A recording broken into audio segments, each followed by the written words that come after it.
Mari kita siapkan hati kita untuk mendengarkan renungan firman Tuhan. Mengalirlah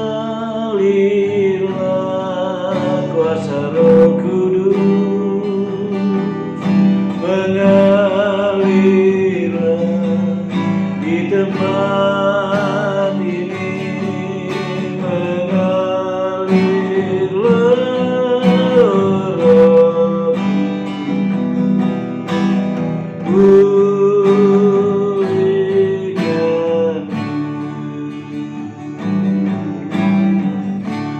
bagaikan tanah kering yang merindukan air. Demikianlah jiwaku haus akan Engkau, ku rindu selalu hadirmu di hidupku, memulihkan jiwaku, hapuskan air mataku, mengalirlah kuasa Roh Kudus, mengalirlah di tempat ini, mengalirlah Roh pulihkan. Bapa di sorga, hari ini kami memperingati hari bagaimana Tuhan Yesus mencurahkan Roh Kudus-Mu di kamar loteng Yerusalem 2000 tahun yang lalu. Saat ini Tuhan, kami mengingat bagaimana karya Roh Kudus bekerja. Itu sebabnya Tuhan, kami mau dengarkan firman-Mu tentang Roh Kudus, bahwa Roh Kudus itu yang sangat berperan penting dalam hidup kami. Roh Kudus yang memampukan, menolong, menyertai kami. Terima kasih Tuhan, segala bentuk yang bukan dari Tuhan, roh jahat iblis yang mengganggu, kami tolak, hancurkan dalam nama Yesus. Terima kasih Tuhan, kami siap dengar firman-Mu dalam nama Tuhan Yesus Kristus. Haleluya, amin. Puji Tuhan. Baik saudara, kita akan mendengarkan firman Tuhan. Mari kita membuka Alkitab kita bersama-sama dalam Kisah Rasul pasalnya yang pertama, di ayat yang ke-6 sampai ayat yang ke-8. Kisah Rasul 1 ayat 6 sampai 8. Judul di situ, Yesus terangkat ke sorga. Bunyinya ayat 6, maka bertanyalah mereka yang berkumpul di situ, Tuhan, maukah Engkau pada masa ini memulihkan kerajaan bagi Israel? Jawabnya, Engkau tidak perlu mengetahui masa dan waktu yang ditetapkan Bapa sendiri menurut kuasanya. Tetapi kamu akan menerima kuasa kalau Roh Kudus turun ke atas kamu, dan kamu akan menjadi saksi di Yerusalem dan di seluruh Yudea dan Samaria dan sampai ke ujung bumi. Saudara, hari ini kita memperingati bagaimana Yesus sudah mencurahkan Roh Kudus-Nya pada 2000 tahun yang lalu. Satu karya yang luar biasa ketika Yesus menjanjikan penghibur sebelum dia naik ke sorga. Ada satu janji yang indah bahwa dia akan mencurahkan Roh Kudus. Dan Roh Kudus itu adalah sesuatu yang sangat perlu. Roh Kudus itu adalah sesuatu yang sangat penting bagi kita umat-umat Tuhan yang percaya kepadanya. Kita mengenal dan kita percaya Trinitas Allah adalah Allah Bapa, Allah Anak, dan Allah Roh Kudus. Bapa adalah perencana keselamatan. Yesus adalah pelaksana keselamatan, dan Roh Kudus adalah pemelihara keselamatan. Bapa, Anak, dan Roh Kudus ketiganya adalah satu. Ya, itu sebabnya Roh Kudus itu dijanjikan untuk menjadi hal yang sangat penting yang harus diketahui oleh semua kita manusia yang percaya kepadanya. Makanya waktu murid-muridnya atau pengikut-pengikut Yesus waktu itu bertanya, maukah engkau memulihkan kerajaan Israel? Ya, atau pada masa itu juga, sehingga Yesus berkata, engkau tidak perlu mengetahui di ayatnya yang ke-7. Engkau tidak perlu mengetahui masa dan waktu yang ditetapkan Bapa sendiri menurut kuasanya. Yesus bilang itu enggak penting, itu enggak perlu. Mengenai engkau ingin mengetahui, mencari atau menanyakan kerajaan duniawi. Tapi yang engkau perlu tahu adalah kamu harus menerima kuasa kalau Roh Kudus turun ke atas kamu. Jadi kalau Roh Kudus turun, kita memiliki kuasa. Kuasa di situ adalah dunamis, yang artinya kesanggupan untuk menghadapi segala sesuatu. Nah, kalau Roh Kudus turun, kita akan memiliki kesanggupan. Kalau Roh Kudus turun, kita akan memiliki kemampuan. Kalau Roh Kudus turun, kita akan memiliki kekuatan. Ya. Kemampuan, kesanggupan, kekuatan dalam menghadapi hal apa?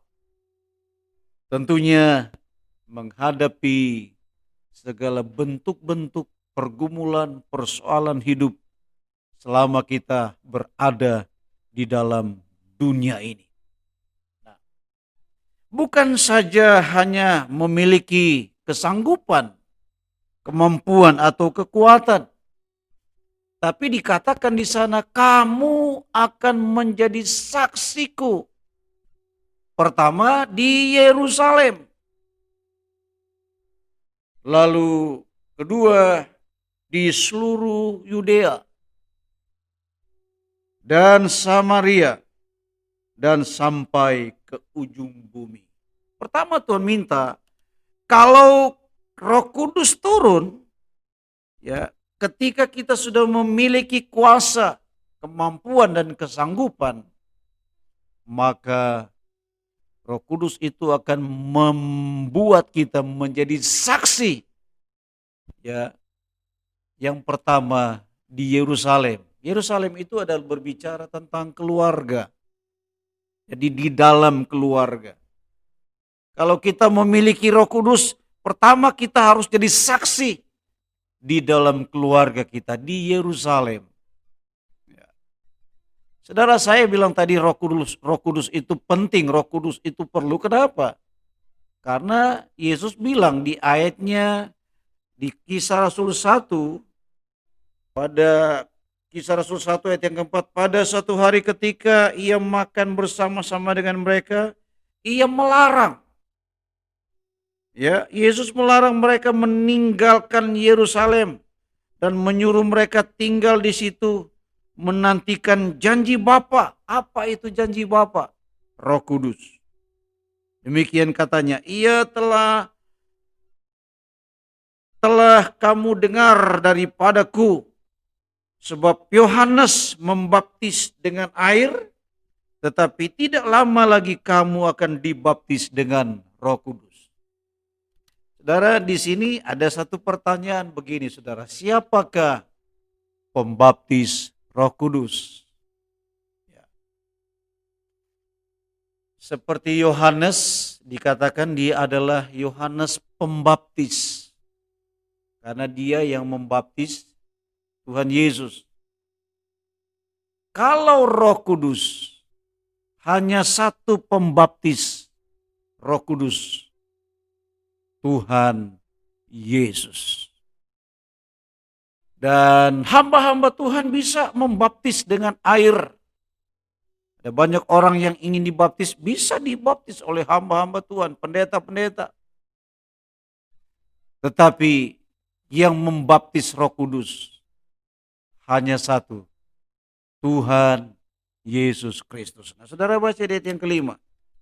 Dia berkata begini, sebab Yohanes membaptis dengan air, tetapi tidak lama lagi kamu akan dibaptis dengan Roh Kudus. Ya.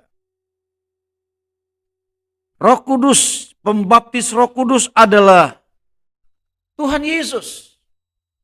Ya. Tuhan Yesus yang membaptis dengan Roh Kudus.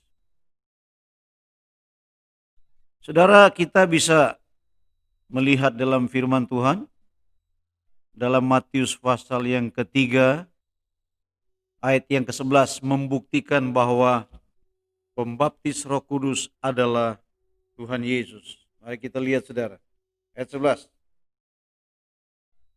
Dalam kitab Matius 3, ayat yang ke-11. Firman Tuhan berkata sebagai berikut.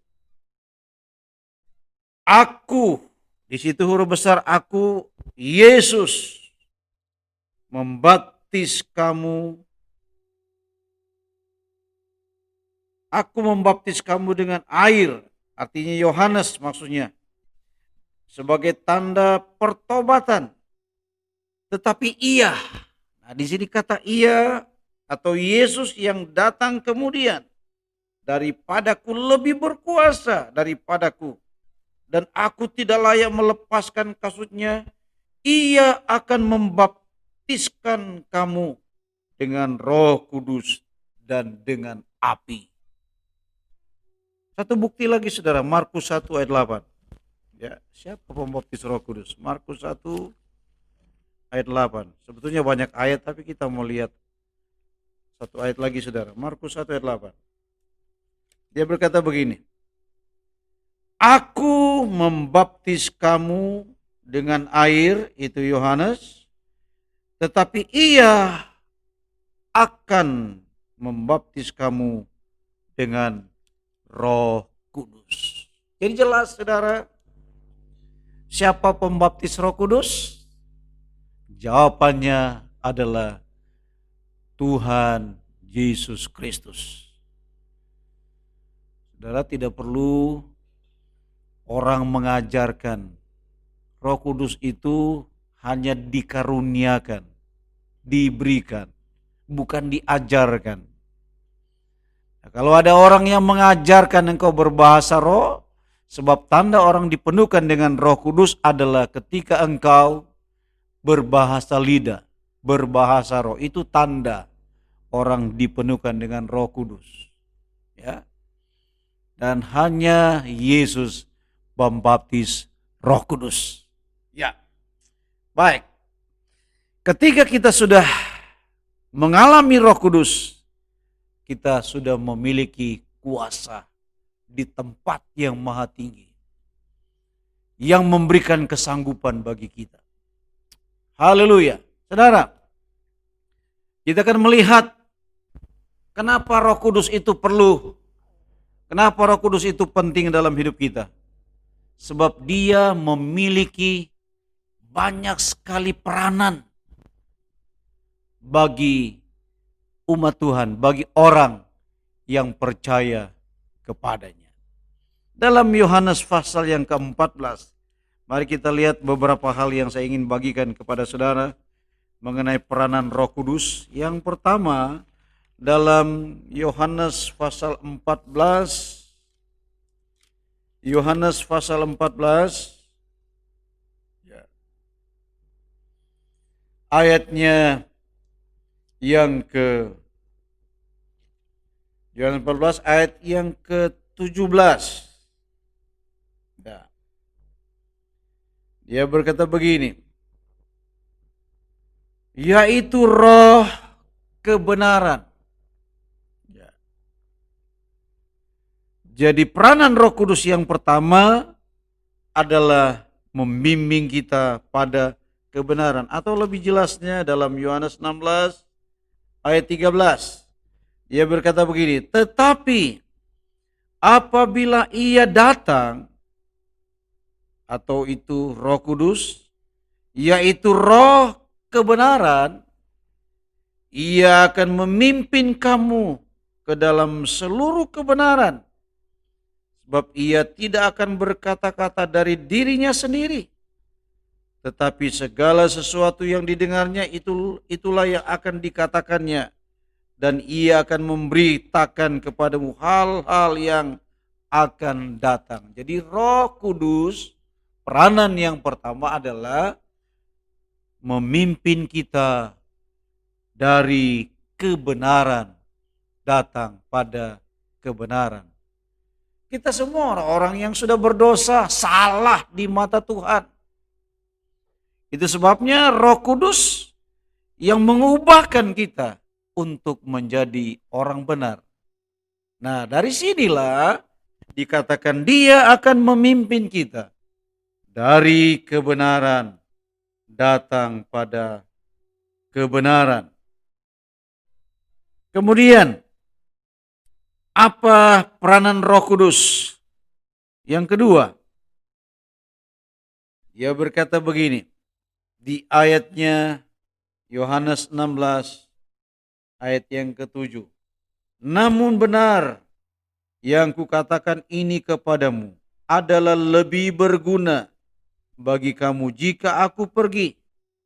Sebab jikalau aku tidak pergi, penghibur itu tidak akan datang kepadamu. Tetapi jikalau aku pergi, aku akan mengutus dia kepadamu. Pada waktu itu murid-muridnya merasa sedih kalau Yesus meninggalkan mereka. Sebabnya Yesus berpesan, jikalau aku pergi adalah lebih berguna jikalau aku pergi. Sebab jika aku pergi, maksudnya pergi ke sorga, naik ke sorga, penghibur itu akan datang. Jadi peranan Roh Kudus yang kedua adalah penghibur. Puji Tuhan. Maukah kita dihibur Tuhan? Tentunya saudara berkata, iya Tuhan, aku mau dihibur. Apalagi saudara yang mungkin sedang sekarang lagi dalam keadaan sedih, susah, berduka. Ingat, ada Roh Kudus yang menghibur engkau.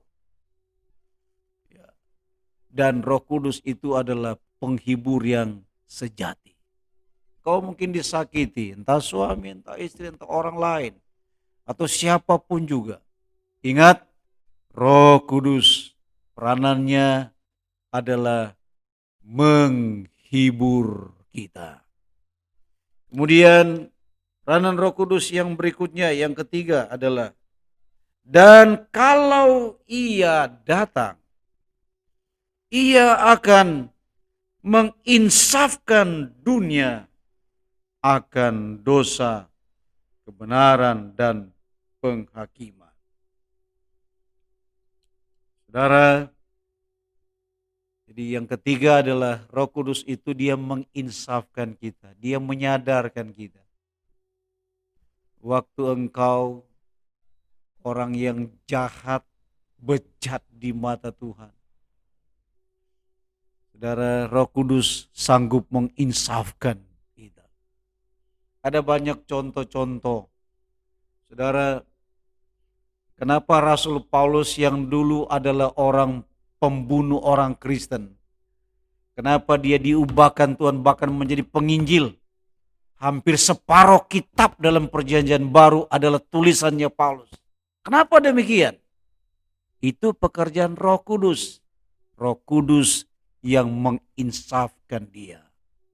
Gak ada yang mustahil bagi orang yang jahat, bejat di mata Tuhan. Engkau akan menjadi orang yang baik. Gak ada yang mustahil engkau yang dulunya gak setia, malas ke gereja, tidak suka melakukan firman Tuhan. Sekarang engkau rajin ke gereja, suka melakukan firman Tuhan. Itu pekerjaan siapa? Roh Kudus. Karena Roh Kudus dia menginsafkan kita. Itu sebabnya saudara, Tuhan Yesus berkata, udah kita nggak perlu, nggak penting hal-hal yang duniawi, kerajaan duniawi. Yang terpenting adalah kerajaan Allah. Yang terpenting adalah kamu harus menerima kuasa kalau Roh Kudus turun ke atasmu. Makanya saudara, kitab Efesus berkata, hendaklah engkau penuh dengan Roh Kudus. Saudara, saya percaya hari ini kita memperingati hari pencurahan Roh Kudus. Masih banyak lagi sebetulnya, tapi hanya 3 hal yang saya ingin sampaikan kepada saudara. Apa peranan Roh Kudus? Peranan Roh Kudus yang pertama adalah dia memimpin kita dari kebenaran datang pada kebenaran. Yang kedua, Roh Kudus adalah penghibur. Yang ketiga, Roh Kudus adalah menginsafkan umat manusia dari dosa-dosa mereka. Saya percaya kita semua diberkati oleh Tuhan. Berdoa, peganglah tanganku Roh Kudus setiap hari. Sebab tanpa Roh Kudus kita tidak bisa berbuat apa-apa. Puji Tuhan. Tuhan Yesus memberkati kita semua. Haleluya. Puji Tuhan. Mari kita nyanyikan satu pujian untuk Tuhan. Peganglah tanganku Roh Kudus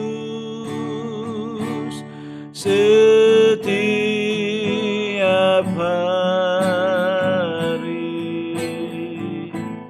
Ku tak dapat jalan sendiri tanpa Roh-Mu. Bawalah diriku kepada segala kebenaran, agar ku tidak tersesat mengikuti jalan. Peganglah tanganku Roh Kudus setiap hari. Ku tak dapat jalan sendiri tanpa Roh-Mu. Bawalah diriku kepada segala kebenaran, agar ku tidak tersesat mengikuti jalan. Mari Bapa, mari Yesus, mari Roh Kudus, peganglah tangan kami setiap hari. Tuntunlah langkah kami. Ini yang menjadi doa kami, permohonan kami ya kepadamu Roh Kudus. Sebab kami tidak bisa berjalan sendirian tanpa Roh-Mu. Tanpa Roh-Mu kami jatuh, kami tersesat. Itu sebabnya mari Roh Kudus terus berperan serta dalam hidup kami. Bimbinglah kami dari kebenaran datang pada kebenaran. Hiburlah kami Roh Kudus, insafkanlah kami dari segala dosa-dosa kami. Berkati semua jemaat Tuhan, berkati kami semua yang sudah dengarkan firman-Mu Tuhan. Bila ada yang sakit Tuhan sembuhkan, yang lemah dikuatkan, yang susah dihiburkan. Doa kami untuk bangsa Indonesia Tuhan, biar Tuhan tolong, Tuhan pulihkan. Engkau menjamah bangsa kami, ampuni bangsa kami. Putuskan dari segala mata rantai virus corona di Indonesia, bahkan dunia ini Tuhan. Dalam nama Tuhan Yesus Kristus. Berkatilah usaha, pekerjaan seluruh jemaat Tuhan. Terima kasih Bapak, terima kasih. Sekarang jemaat yang dikasihi Tuhan, terimalah, bawalah berkat dan anugerah dari Allah Bapa, cinta kasih sayang dari Tuhan Yesus Kristus, penghiburan persekutuan, sukacita dan damai sejahtera serta kekuatan Allah Roh Kudus tinggal menyertai kita siang ini sampai Maranatha, Tuhan Yesus datang kali yang kedua. Kami sudah berdoa Tuhan, kami akhiri ibadah ini dengan penuh ucapan syukur di dalam berkat nama Tuhan Yesus Kristus. Haleluya. Amin.